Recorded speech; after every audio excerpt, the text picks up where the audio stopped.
All right, call the meeting to order, February 12th, 7 PM. We'll start with the pledge. To the flag, United States of America, and to the republic for which it stands, one nation, under God, indivisible, with liberty and justice for all.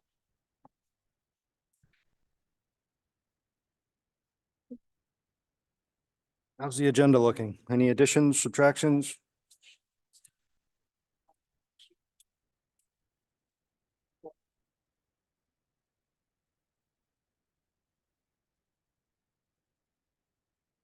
Anything else?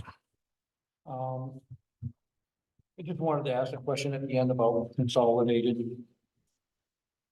Under business? Well,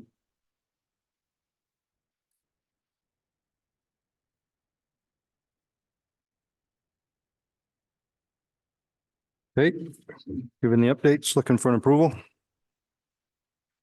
who has amended? by Dan, second by Velma. All those in favor?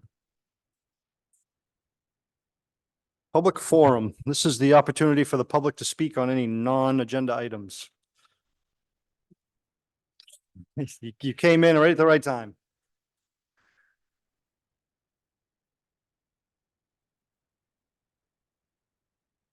Just make sure the microphone is on. State your name for us, please. There should be a green light that comes on. Yep. Damn. Oh, my God. I know, huh? I did. Good evening, everybody. Sharon Burnett. I live at 155 Maplewood Drive in Clearview Estates. I'm sure some of you know why I may be here. We had a planning board meeting last week, and we came across some issues. First of all, I want to bring up the fact that we asked the town planner. Apparently there's issues with Clearview Estates, which I'm aware of some, but not all. And we asked the planning director, whatever his name, Lee J, to see if he could tell us what some of the issues were. And he did not want to. He said there were too many to go over and did not give us any guidance as to how we could get that. So I'm asking you guys, how can we move forward and see what kind of issues are involved with Clearview Estates, which I know there were several. I don't want to speak for Lee J, but the only thing I could think of is if they were legal issues, maybe they can't be talked about. I don't know. Don't we have a right, though, as residents of I would Clearview think so, Estate? but I don't, Yeah. like I said, I don't want to speak for Lee J. I know there are some legal issues Yeah, that I think we're gonna be having to take. One of the things was like the cul-de-sac was the town, did Du Bois and the town make a final agreement to accept that cul-de-sac that's in question? Do you know? No, I mean, I have something We're here. still waiting for the applicant's attorney to get back to us to Okay. discuss the right-of-way issue. It Okay, hasn't been fully vetted yet. They came in and spoke to us, spoke to the board a while back, but they have not returned. So we don't know where they are in terms of what they're doing with that at this Okay. point. but what was originally planned never took place, right? That whole issue of. Yeah, there are issues that the planning board has to address in terms of that, but some of that has to come back to the board for some action as well, as I understand it. So we're just waiting to see what they bring to us. okay. So to decide what authority this board may have on it. I'm not Okay, sure. that was my next question. What authority do you have? Are you the ones that issue the permit? Or is it the planning board that does that? I'm all new to this, so please explain. Planning board originally issued the subdivision approval. Okay, Permits after that would be issued by the code enforcement officer. Okay, to with construct that. some right. Lots. So we don't have anything to do With that process. Now, if there's Thank God. violations, There are some violations. That's the issue. then it may come to us to decide whether to do something about that. In Okay. terms of bringing action forward, we're trying to come to some consent with the developer might not follow, whatever. It's a big fact. Wow. Okay. Some. Make a vote, but that is- Yeah, I think that's what we're looking for, right? FOIA, FOIA request? I'm Are sorry. you looking to make a FOIA request and gather information? We have some of the information. Come up here, please. She's my partner in crime. Oh, okay. I live at 182.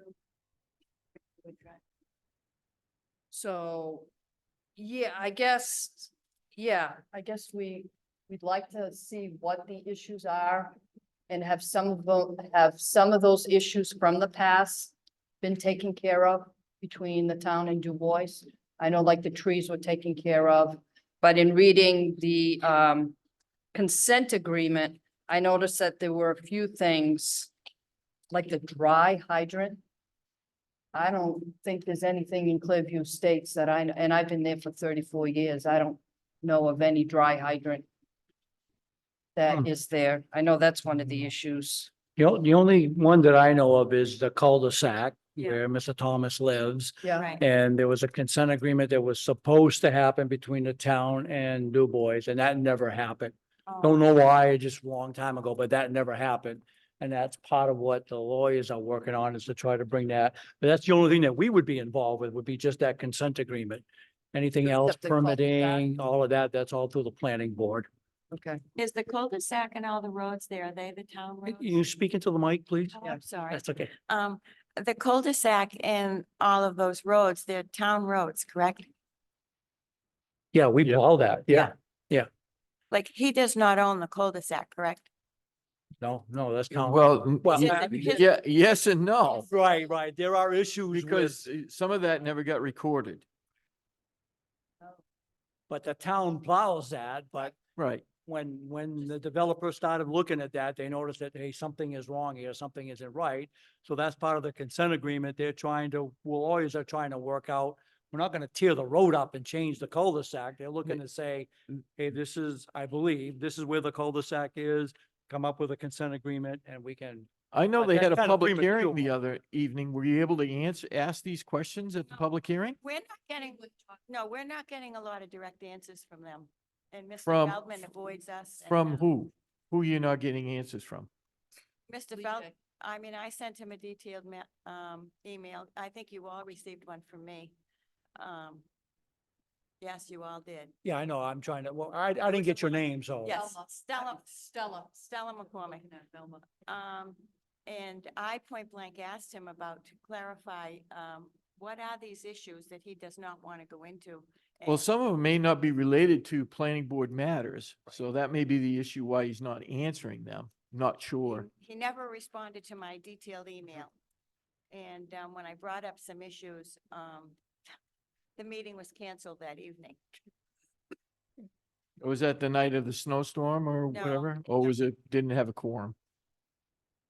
It was, No, I think there was some legal. There was some issues, other so issues. I Oh, think it got okay. postponed. So, So I listened to the meeting. I couldn't make the last planning board meeting, but I listened to it online, and I know that Rich had allowed some public input, but after the initial public input, he completely shut the public out. So the board did their deliberation it was and, getting late, yeah, and he didn't allow any more public the input last after public that, so. hearing? the planning board meeting. Now, I'm gonna ask, I'm probably stepping on some toes, but it's come to our attention that some people on the planning board are also members of the golf course. And I find that to be a conflict of interest. And I don't know if that's true or not. I don't know of any members on the planning board that are members of Then I'll Dutch Elm. probably Tell you. Well, that's a legitimate question that you could ask at a meeting. Sure, right. Obviously, because you know, Right. because they're members of the golf course doesn't necessarily mean they have any interest in what's going on out there. well. But it's a question that could be asked, obviously. They did have, the owner of the golf course come to the, public hearing the other evening, and he spoke on behalf of the applicant, which Which kind of Which- makes it, a conflict. Well, I mean, he's working with the applicant. He right? I owns the mean, land, that's- doesn't he? He owns the land. Right, It's right. contingent upon, yeah. Yeah. So the roads and the cul-de-sac. Yeah.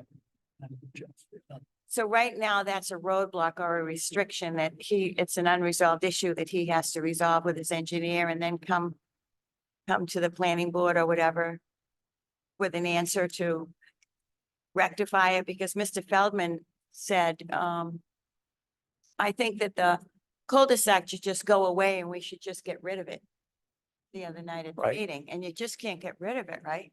Well, I mean, things can be designed. I mean, what I heard him say is, they could make one of those An hammerhead, offset. hammerheads on one end, and I mean, anything can be done. I'm not saying it's gonna get done, but anything can be done if it works out right, but, yeah, that's really, at this point right now, that's really out of our purview until the lawyers iron everything out and, When you say lawyers, you mean his lawyer and our lawyer?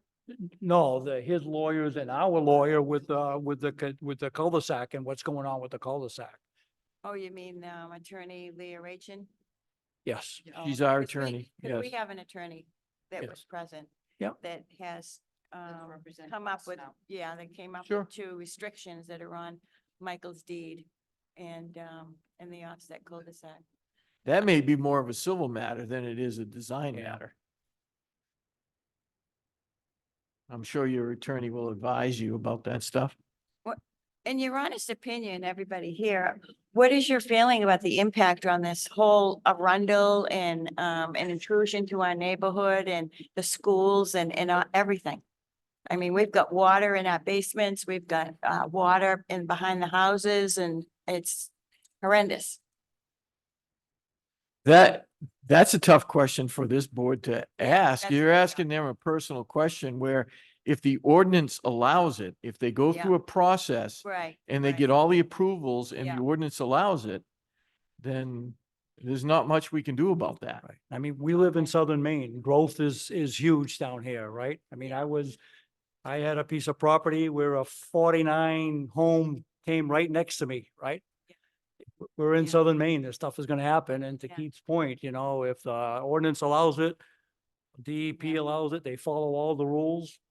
We Yeah. have, There is a you know. restriction on his deed that our attorney and, is working on. right, and I the mean, the lawyers are gonna deal with that and figure that one out. I mean, that's out of our.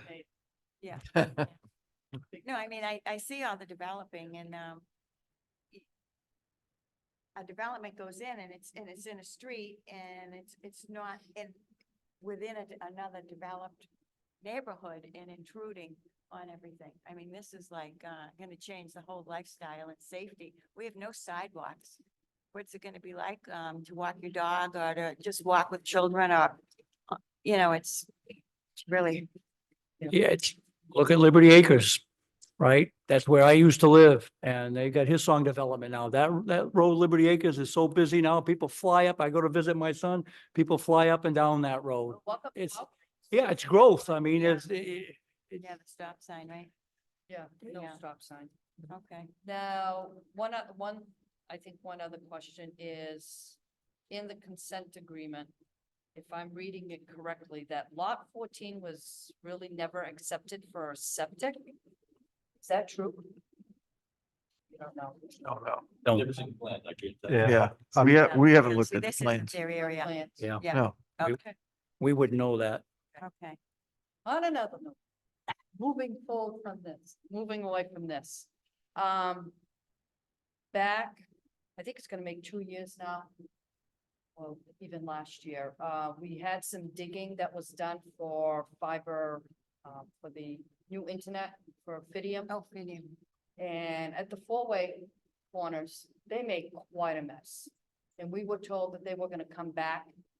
And the company who did all the digging and all that stuff was gonna come back and fix all that. And it's still a mess. Do you know anything? what part, what four corners are you talking about? Clearview and Maple? Yeah. Okay, I mean, I know my husband keeps raking all the big rocks and stuff like that. The neighbor next door, I mean, it's all weeds I mean, whatever they did, they didn't do it right. and it looks like all weeds, all dirt. It's just a mess. And then on the other side as well, they were supposed to come back and clean all that up and reseed Yeah, they were everything. supposed to reloam and reseed. They did, if they Um, reloaned that, it was junk and the stuff that they put down was junk. It's all weeds. Mhm. So I didn't know. Certainly can send Public Works up to take a look at what you're talking about, Yeah. Sharon, and see if there's any other avenues for us to pursue with, 'Cause I think video. I don't know, I think it was my husband that had talked to Roger before he left. Yep. Saying that he had withheld some money till they came back. Oh, to you mean like fix a what- bond? Yeah, just to repair. I don't know how he'd be See, holding money. I don't know. Yeah. I don't know. I don't Yeah. know. if You We had, didn't pay Fidium for anything. no, well, okay, was a misunderstanding on it. Well, yeah, I mean, it's a legitimate question. We'll try to get an Yeah. answer for you.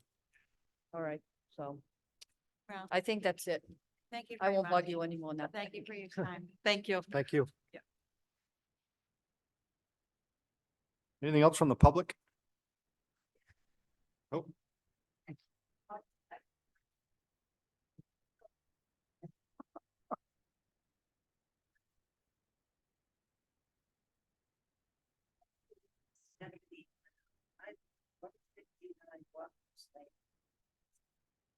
This is regarding that is proposed for the end of Market. Thanks.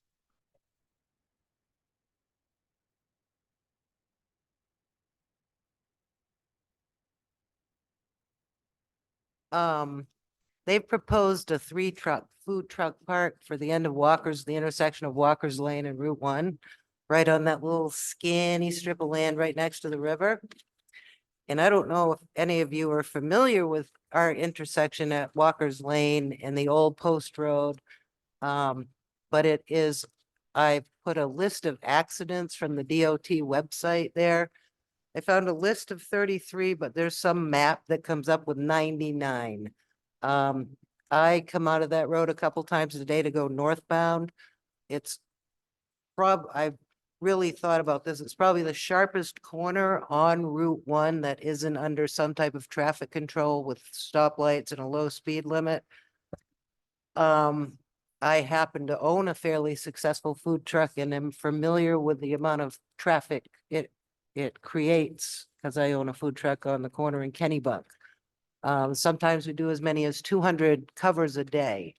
So with 3 food trucks, you're gonna put hundreds of trips out of a very dangerous intersection. And Velma probably remembers when the Arsenault family got killed at that intersection in 1968. I heard of the DOT approval and challenged the DOT approval. They blew me off. But I was looking at the food truck ordinance, which was the ordinance passed by the town.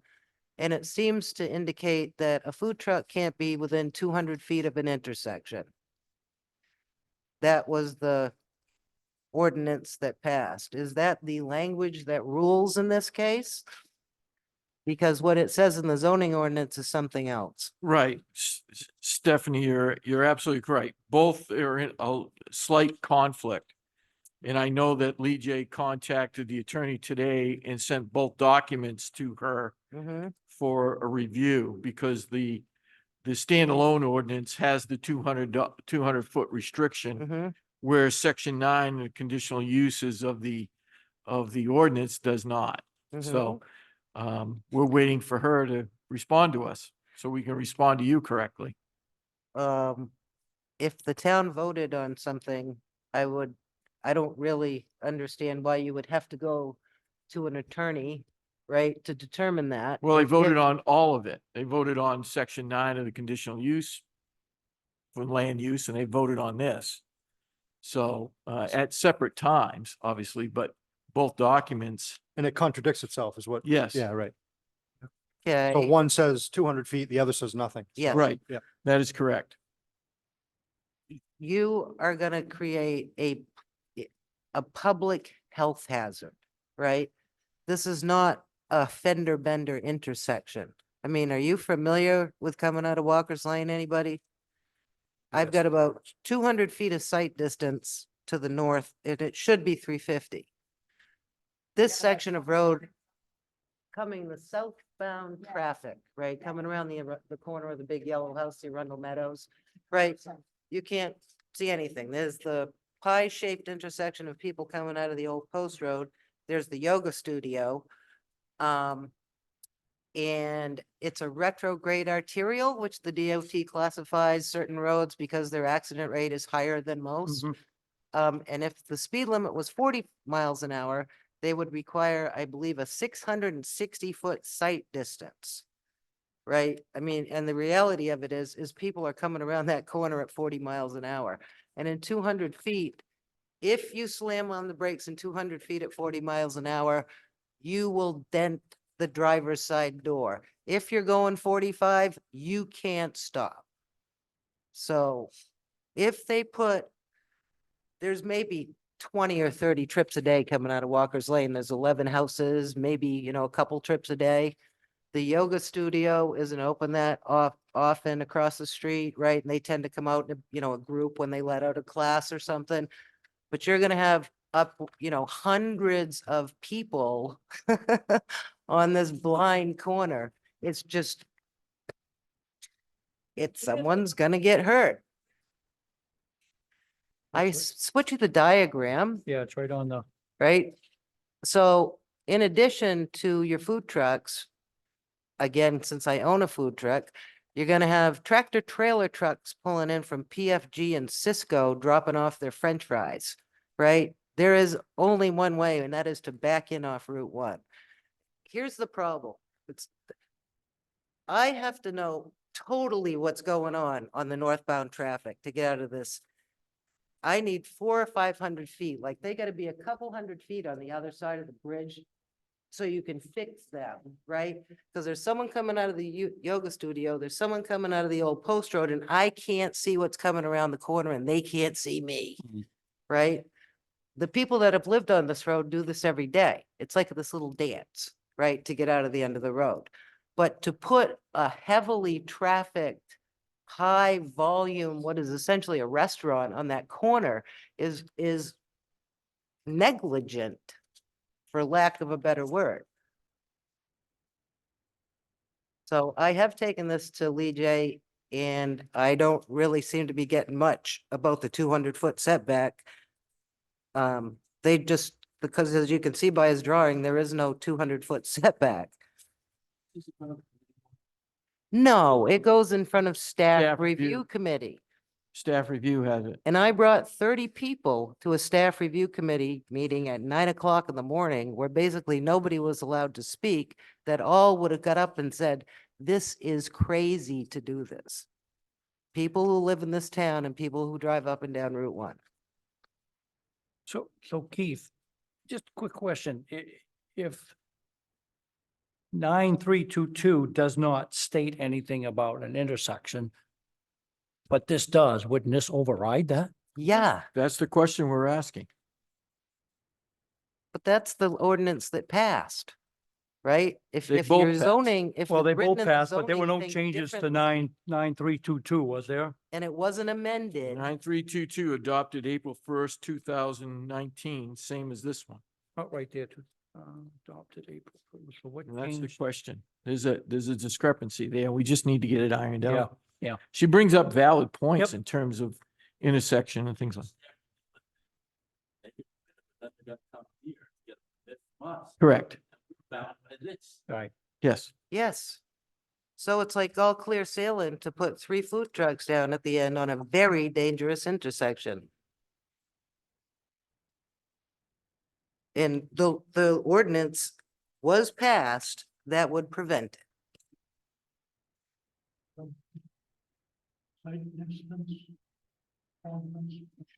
What they're letting them do is use the curb cut that was given to the water company, right? That Yeah, for little the curb pump cut station. right by the bridge to the pump station. Yeah. Right? If someone had walked in there and said, I want to put a restaurant and put a curb cut right there, they never would have got it in a million years.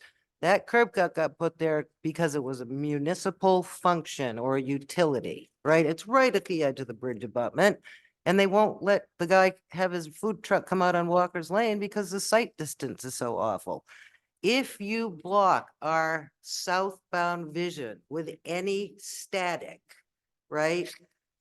I can't make the decision on the blind corner to go. I mean, I can bring everybody who lives on Walker's Lane into the next meeting and you can hear about how probably 1 in 10 trips, you have to stomp on your brakes in the middle of Route 1 because the people coming out of Old Post Road thinks it's a four-way intersection. So, so you go booking it out of Walker's Lane as fast as you can. If you have one of those things that stops your car, you know, where it's saving gas, you want to be turning it off, okay? Because you haven't got that half a second. And no, you don't have the half a second. Because literally you have 2.5 seconds. If they are going 35 miles an hour to go get across the traffic, make a right-hand turn. And I looked it up. It's 2.5 seconds. What stands for staff? They approve it. Not yet, because they have to have this traffic study. Right? So they moved the entrance down to where theirs is, so they've got a great sight distance. But what they've done in the process is block the people coming out of Walker's Lane sight distance. Can you explain this? Staff? Yeah. But the question is which ordinance? So, I doesn't seem like there should be any Well, question. we is know there? which ordinance we have to follow. Definitely so. Right. I think I'm reading. Me too, Which is the one you passed and the town passed. which is the Arundel food truck ordinance, The which is, standalone which is our ordinance. Well, thank you. I just did want to make you aware of it, and it's not because I don't like people's food trucks. I like food trucks, right? But it is a tremendously dangerous, documented dangerous corner, right? And you got people that don't know what's going on there. Someone's gonna get hurt. Go look. It's really bad. Thank you. Walker's Lane and then go down and turn around. Turn around and come out. One, and then turn left to go up towards the Arundel Market and have fun, because I hope you've got a turbo. Yes. Yes, you cannot hesitate, right? And the people who live on the street know the rules of this little nasty dance, right?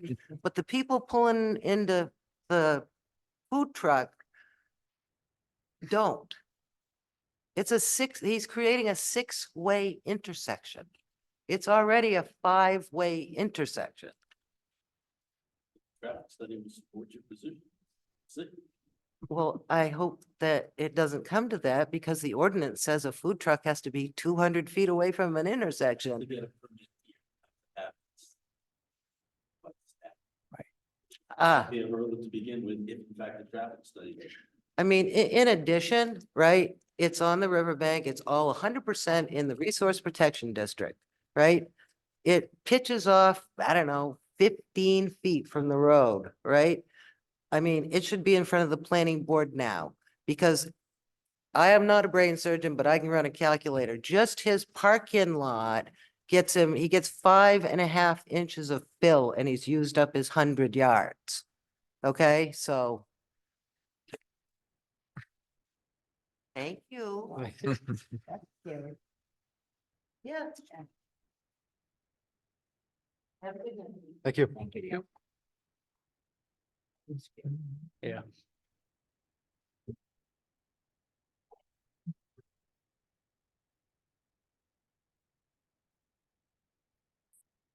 Diane Robbins, Mocus of Arundel.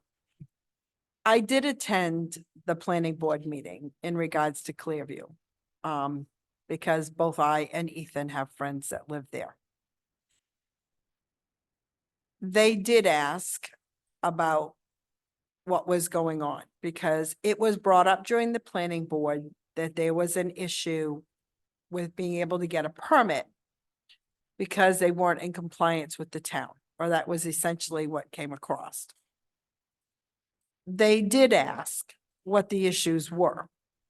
They were told they were too numerous and that you would have to go view them. the crux of the issue here is that, like my Du Bois issue, okay, I looked at him and looked at him. And it wasn't until after they got their permit that I realized he shouldn't have gotten a permit because it was against the land use regulations, but I wasn't up to speed on him at that point. This whole clear view and whether or not they're in compliance needs, in my view, this is only my view, needs to be something that's between the citizens of Clearview and the town, and it has to be clear because they don't know what's in those documents. They don't know what they're looking for. The last version of the one that I saw said that I think it's lot 14 wasn't supposed to have anything on it because it wasn't approved for a septic system. What I'm trying to say is that we're a very small community and we really have to watch out for each other. And I think that when it comes to, I'm just going to say it, when it comes to Du Bois and it comes to consent decrees and it comes to how much of it was done, how much of it wasn't done. And one section of it said that there were pieces of where the road was supposed to be that was supposed to be handed over to the town. We don't know which pieces those are. So I guess what I'm asking is that we have a planner who's supposed to help. I don't have any issue with Jim. Jim's always helpful to me. But the planner was kind of rude. And in this town, we need for them to tell us what's not in compliance. If someone on the planning board brings up and says, well, they can't get a permit because they're not in compliance, or the division, the development's not in compliance, everyone who's there deserves to know what part isn't in compliance. We talked about the road. They talked about the road and can you get rid of this and can you do this? Yes, we all know that there are road standards that can be done. My question is, what was there got accepted by the town? If they change it, does that have to go back in front of the town to be approved again before anything else can happen? Because what got approved is not going to be what's there if they change anything. To me, that would need to come back before the town to be approved. So if they change anything, my feeling is that would have to come back before the town because what was originally accepted is not there anymore.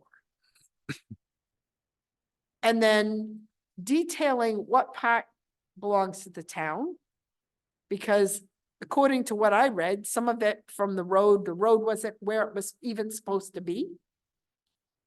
And that certain portions of it was supposed to be given to the town or was supposed to be town because we accepted the road. Those kinds of things need to be detailed out. We need to know where they are, what they stand. Because what I don't want to see is I don't want to see this thing heat up and then the sound gets reeled into it because we either didn't help, didn't give them all the information, and it should be pretty clear. So I guess as somebody that's lived in this town for 42 years, I'm asking you to talk to the, is he called the planner? Yes, he's our contractor. Okay. Yeah. Ask the planner to please work with these people so that they're working with facts and not trying to, they can hire attorneys. But as we all see on multiple occasions, this attorney and this attorney may not agree on what they are. So let's put the facts out there and what they are. And then we need to know if they change that road in any way, shape, form, or manner, does it have to go back in front of town meeting? Because if it does, you can't do anything more to it until that piece of it's resolved as well. Now, in regards to meetings, we've already been through this with you guys, so I've already reamed you. Meetings and what happens at a meeting. After we were told to essentially leave the room, or the people that were there for Clearview was essentially told to leave the room, the discussion continued with the planner, but then I went back and listened to the rest of the meeting. And the planner had to caution the planning board because they were having additional discussion on the issue. I live in this town. I love this town. Most of the time, I get along pretty good with most of you. But I'm kind of the rules, you need to follow them. And then this was compounded afterwards because I was a little confused. Because someone brought forth in front of the planning board to change the dates for the seasonal cottages. And they sent it to go to a public hearing and then back to the planning board, but they didn't take a vote on it. They just said, yep, send it with the rest of the stuff. And I'm like, should there have been a vote? And people should have said, yes, we want to move this forward. It doesn't have to? No, not at that stage. Not Not at that stage. Right. Okay. Yeah, Well, you'll, it gets confusing because there'll be a public, yeah, any ordinance changes, and we're gonna talk a little bit about that tonight, but any proposed Okay. ordinance changes, we'll have a public hearing, there'll be discussion. And then the planning board's recommendations would then come forward through a warrant to the Board of Selectmen, who will also make a decision whether or not those ordinances will move forward on their warrant. So there's plenty time to discuss those things. Okay. Yeah. Well, it was the fact that they moved it without saying that they, that part of it just kind of threw me off. Did that come in front of you to change the dates at the seasonal cottages, or did you just go to the planning? Tonight. It's, It's we're on our agenda discussing it tonight. It's on our agenda tonight. Right, I'm we, behind the times. but we've also had inquiries through the HOA at the cottages. Right. Requesting, how do they go through the process of asking for an adjustment in the in the ordinance to cover that. So they've been asking questions of us, and we've been sending them to the planning board and to other folks, which they have done. So they're following the process correctly at this point. Yeah, well, it was a little concerning because I spent, I don't know, year and a half, almost 2 years. Because I was on the I don't know if there's any comprehensive planning committee left, but I was on the comprehensive planning committee when we worked with the planning board, because we had like, I don't know, I think you were on the planning board at the time. We had like Probably. bi-monthly meetings, and he thought he was never That was gonna like get, over 10 years ago. he thought he was never gonna get past us. But we were really pretty, I guess we were really pretty strict on how long it was supposed to be open. And it started at 6 and now it's at 8, now it's going to 9. And I don't know, I'm concerned that we're going down a slippery It's slope. proposed at 9. Doesn't mean it's going to 9. Well, yes, but Okay. we've already made it to 8 and it was at 6. Well, I don't know about 6. It's It always was- been it 8 started- since Yeah, I've been here. Originally started like 6. I don't know what it was finalized at, but originally started at 6, but. Yeah. You know, it did go a little, Okay. yeah, but So I don't mind them going through the process. I was just surprised to see it sent to the land use regulations public hearing. they're following the process. Okay, And I don't know every process. I've been out of it for a while, but you know, those of us that are retired, you know, we try to keep track of what's going on. But I thank you for listening to me, because I think that towns work better when we have a good relationship with the people that are doing our. And just for the record, I'm not related. I already. I just, yeah, there's no relation.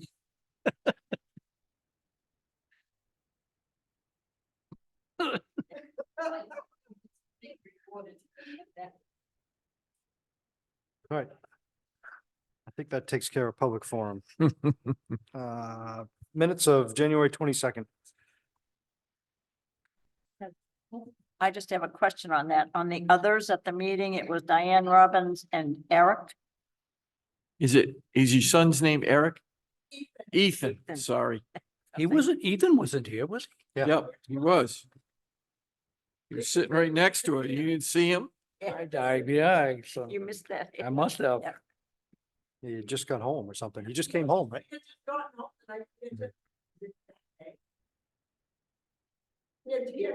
Yeah. I make a motion, we approve With that correction, with the correction. I'll second. Motion by Dan, second by Phil. All those in favor? All right, Velma. The RSU has started the budget process. We met for the first time this morning at KES at 7:15 and got out of there at about 11:15. We are not going to meet tomorrow, but we are going to be back at it Wednesday. But the meeting that I went to on Thursday, February 8th, the main thing they updated was on the fact that the time clocks are all set. The employees now have access to their own information. And since they have moved things over to Kennebunk Savings Bank, which they are still in the process of doing, so far this year, they have, as of December 31st, the RSU has earned a little over $203,000 in interest. And I found out that what Kennebunk Savings Bank does with the RSU funds is they have contacts or accounts with many different banks, because the RSU apparently has a policy that they do not want over $250,000 in any account for FDIC coverage. So Kennebunk Savings Bank assigns $250,000 to all these different banks and collects the interest. And last year, they probably collected maybe $36,000 in interest for the whole year with their old banking relationship. And so far, as of December 31st, they've collected over $203,000. One thing I noticed on the budget, Mildred all day is scheduled to get a $10,000 diesel generator. I heard through the grapevine, that's not gonna happen. Really? It's on the budget. It's Yeah. in there. Taking it out, but we'll see. Well, either that or they send the kids home. I think we're the only school that doesn't have a generator, right? Do you know that, Keith? I'm not quite sure if the port has one or not. Because if power goes down, they lose everything here, right? They can't, no. Correct. call, Right, Nothing, nothing. no. Right, yeah. I'd be very surprised if the generator gets thrown out of that budget process. For the amount of money, I mean, as I expressed to them at a joint meeting, a budget of $55 million, I think you can find enough money to cover a generator. So, Yeah. which would be very helpful for our students and for us to utilize that gymnasium in the kitchen in the event there was a large catastrophe in the area. Be very nice to have the generator. What happens at ML Day, if the power goes out, and apparently that is the one school that loses power quite often. If it is out, when the power goes out, the whole school is dark, everything shuts down. And I guess they have the little emergency light things like that, and that's it. So they check to see if they think the outage is going to be for any length of time. If it is going to be over, and they said how long, and I don't think I think it was more like half an hour, 45 minutes. They call the buses, they close the school, they send everybody home. Yeah. Yeah. Nothing. So they don't have a choice. And it's diesel. It's a $10,000, it's a diesel generator, which would run run the whole school. But it's deeper than that, though. The school is powered by 3 different sources, so there's a lot of electrical work that needs to be done than just a generator. So it's more than $10,000. No, that was just a cost of the generator. Right.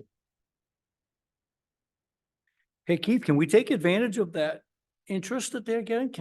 Does that help us out any if we change banks? Well, you have a couple $1 million you got floating around that you can always invest. Well, that, I mean, we get, Discretionary funding. 4 million in, Androscoggin, Yeah. trying to make some money. Yeah, this doesn't tell how much we get for interest on those banks. No, When you. Yep. they just keep telling how much we get. sure. Floor is yours. We're all set, Mr. Chairman? Yes, yep. Okay. Yeah, just to give you an update on the tax collector's position, obviously, we've had, we narrowed it down to 3 folks that we spoke with.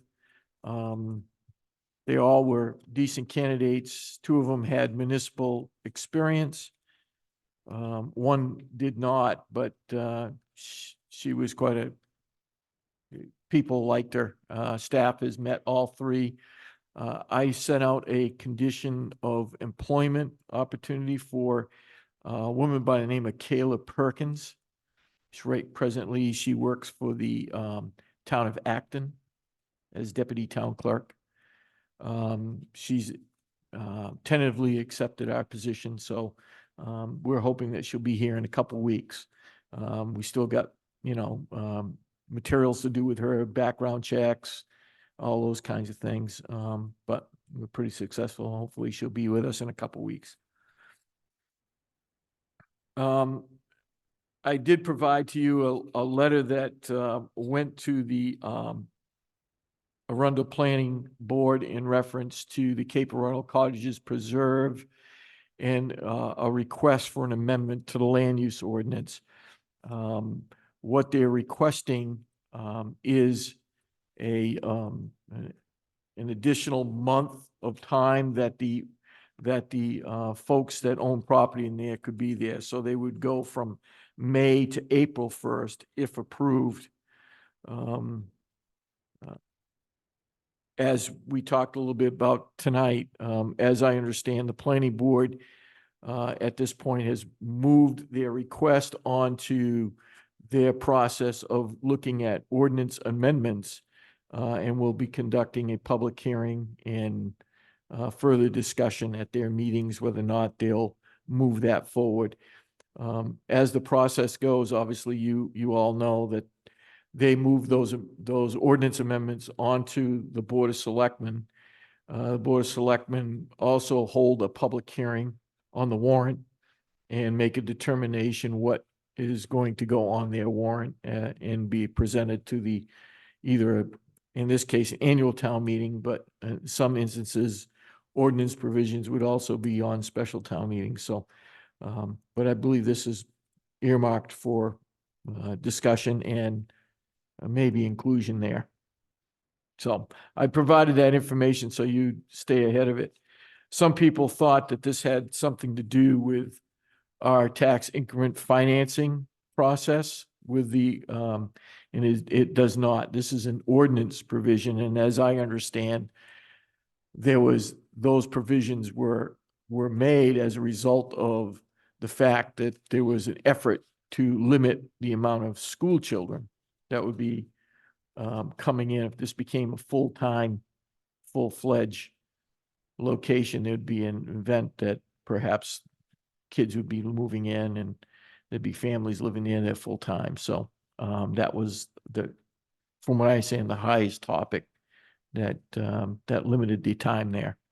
You got some, Dan? Yeah, so I know in their letter, they state that, their children would not be enrolled in town schools, but should there be something in there that they can't enroll in our rec program either?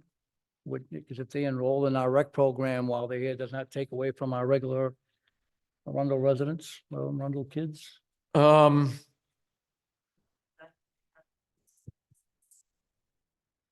not sure that we have many kids that are coming from the Arundel cottages that are participating in our in our rec program. Well, I they're talked not to- now because they're not here during that time, right?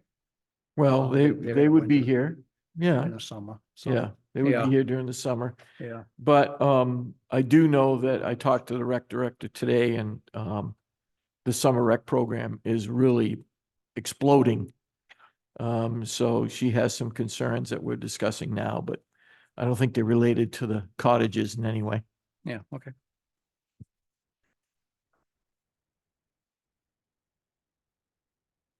I think if you go look at the sign-in and who's eligible, I think you might find that in order to do before and after school care and to do summer rec, I think they have to be a student in our schools. Or in the case of middle school, I think Thornton Academy might count, but I think that there is something in there about the fact that they have to be in our schools.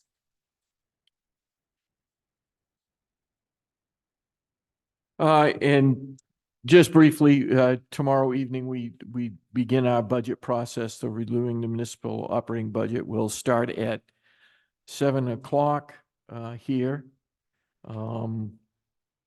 And we've set it up as we've had in the past several years since I've been here, that the budget board and the Board of Selectmen or the Select Board will be working in jointly reviewing these budgets and asking discussions at that point.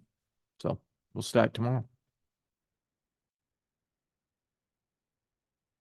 All right, moving on to business. We need a motion for business hours for voter reg. To accept it. Yes, there's a request by the clerk and the registry of voters to modify the times that they'll be taking voter reg for it. It coincides with the operation of the hours of the town office. If so approved by the board, I have the form here for you and I'll send it on down for signatures.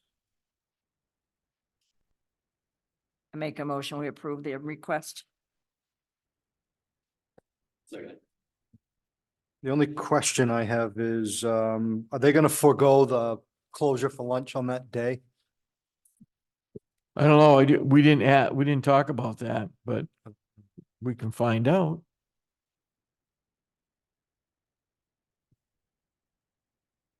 Wasn't a topic of discussion. I don't know what they've done in the past in terms of closure. I don't know if that matters to anybody else but me, but. So I got a motion by Dan. Velma, Velma. seconded by Tom. Is that right? Yep. All those in favor? Moving on down.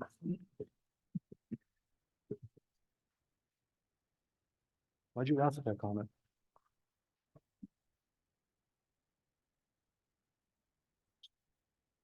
There you go.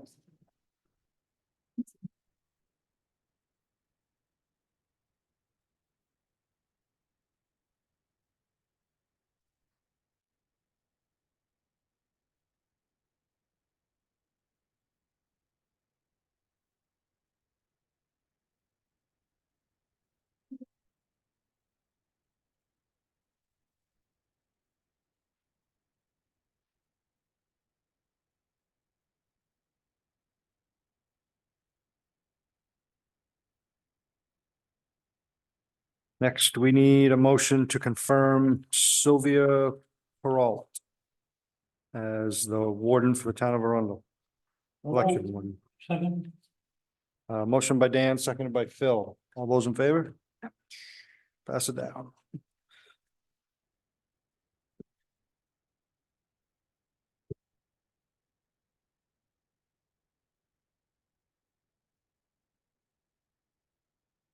There you go.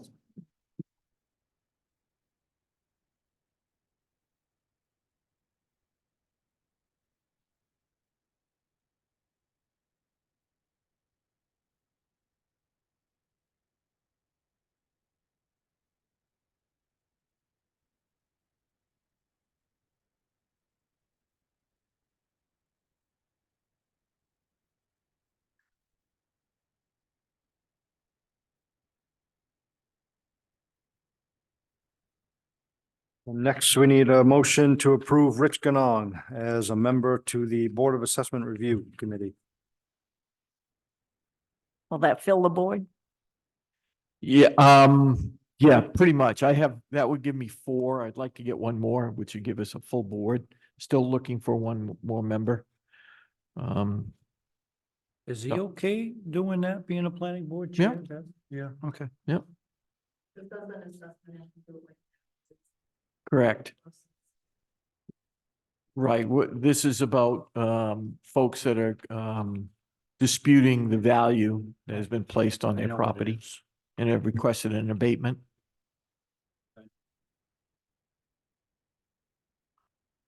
Looking for a motion. So move. Second. Motion by Velma, second by Dan. All those in favor?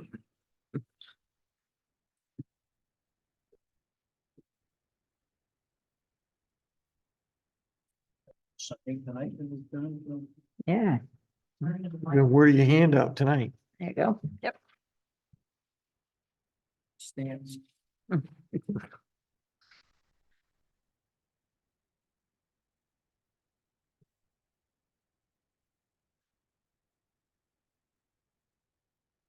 One more, Phil.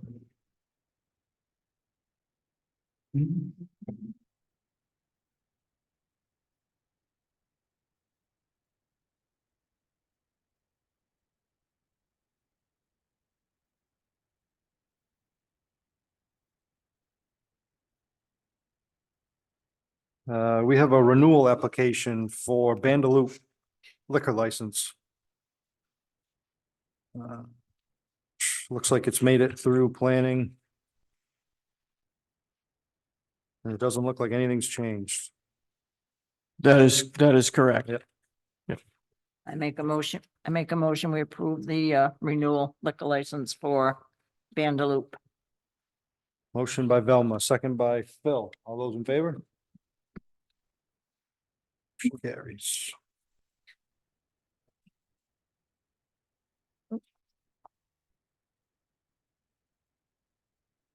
Okay, well, they gave us a lot of space to write. Yeah, I think you. Oh, down you- here. You Yeah. write put Yeah. your signature and Yeah, your print. I title believe. right there.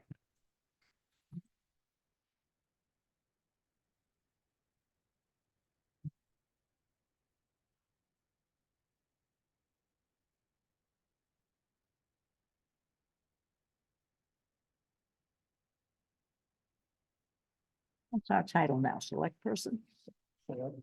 Yeah.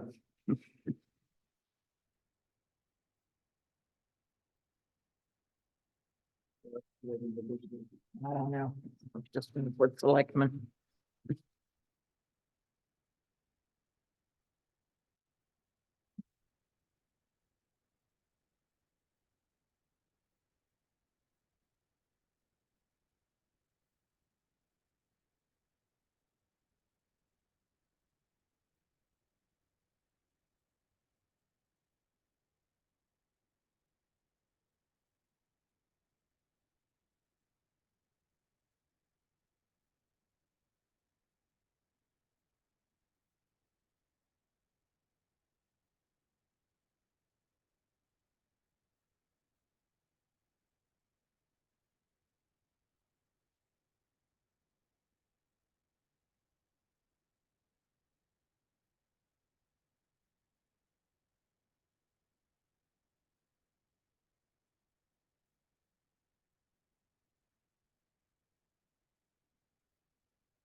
All right, before we get to payable and payroll, you Just- want to talk about consolidating some items together or? No, consolidated, yeah.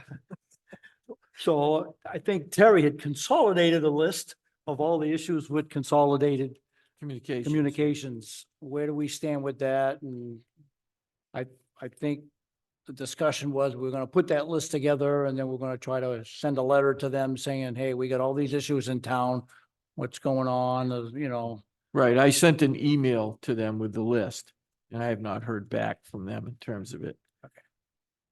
Be nice to get some of these things squared away. Well, it'd be nice to get some of that done. Yeah. Yeah. Should we go to the PUC? Would that help? Not quite sure, but yeah, or maybe state representatives to see if we can push it along. I'm sure we're not the only community that has those issues in terms of, and if you go through other communities, you can see those poles that have been cut and they're still sitting there, standing there, so. In front of my house, there's a telephone pole that's cut, it's just hanging, there's a piece that's this big that's hanging on their line. Yeah.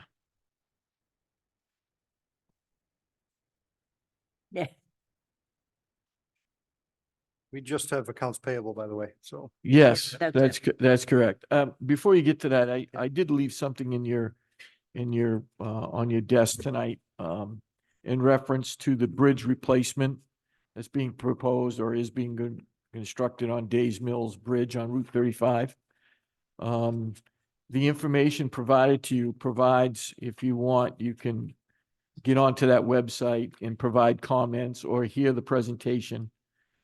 So you can see essentially what they're going to be doing. So, just food for thought for those folks who may be impacted by that in some way.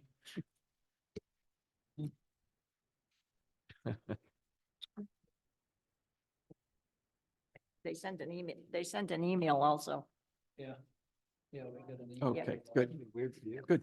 That's gonna be weird for you. I mean, normally they build like a temporary bridge while they replace, that's gonna be right in your. Oh, man. Motion for accounts payable. So moved. Motion by Dan. Second by Phil. All those in favor? Sign away. Any other pending issues? Anything we forgot to talk about? We got the other cruiser from the sheriff's office, got delivered on Friday. So that's going down to Public Works to look at in terms of which one is better to keep, whether it's the one we just got from the sheriff's office, or is it, the one that we have with the fire chief now? So the one that we have for the town is fine. So we have no issues with that. So that assessment will be made, and then the one that we don't need, we're certainly going to take to auction. Yep. And get rid of it. Make a motion, we adjourn at 8:01 PM. Motion by Dan, 8:01. Seconded by Diane. Need a second by somebody. Second. Second by Phil. Yeah. Yeah. Thanks for coming, ladies.